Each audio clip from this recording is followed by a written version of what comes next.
seems like such a simple solution, almost like, I mean, every unit should just come with it. It makes sense, and when you understand, chemistry and oxygen and the way things work, this is a simple solution.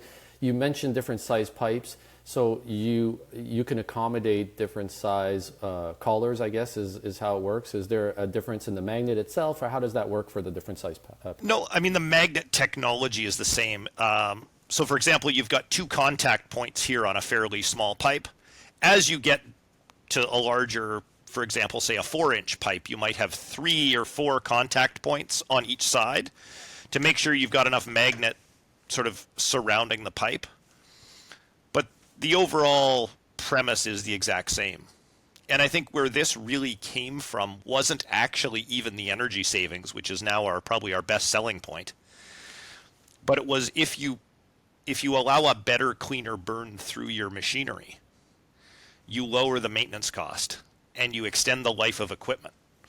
And so I like to think about, some people want to buy for the environmental, some people want to buy for the cost savings, and some people want to buy for just the pure fact that if you better control your maintenance costs, like that's a significant number. I mean, I know you're in the in the multi-residential and large space with maintenance care and multiple buildings.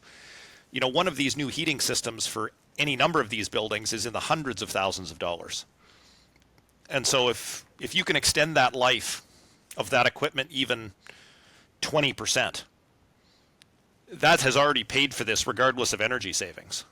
Yeah, exactly. That's one of the biggest costs of facility maintenance is the replacement of equipment. And so the longer you can make a piece of equipment last and replace it less often over the lifespan of the building, the more efficient you're running your building. And the reason that's extending the life of the asset is because you're getting more effective. The machine's not working as hard as it needs to. It's cleaner in a sense. Like, do you have some metrics, let's say, that actually show how it impacts the piece of equipment? Yes, we do. And so in studies, and it's gone through sort of extensive testing in the States, as you put a cleaner, like I like to use the analogy, putting premium fuel in your car or using, aviation fuel in a jet.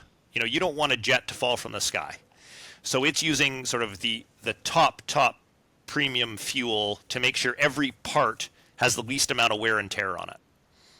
And that is sort of the same premise here, is if you put, a good combustion through all of your parts, there's less wear and tear. You put good food in your body, you feel better for the long term. This is that same piece, because the quality of gas into any location is variable.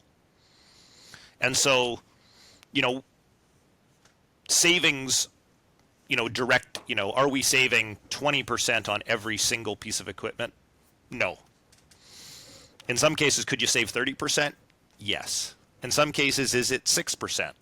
Yes. And that's all related to, age of equipment, age of pipes, quality of gas, quality of the actual burner unit and age of it. And so the key here is long-term savings. Because you're not having to replace or maintain the equipment, we do still try and keep that ROI, in the 2-year range, 2.5-year range the most.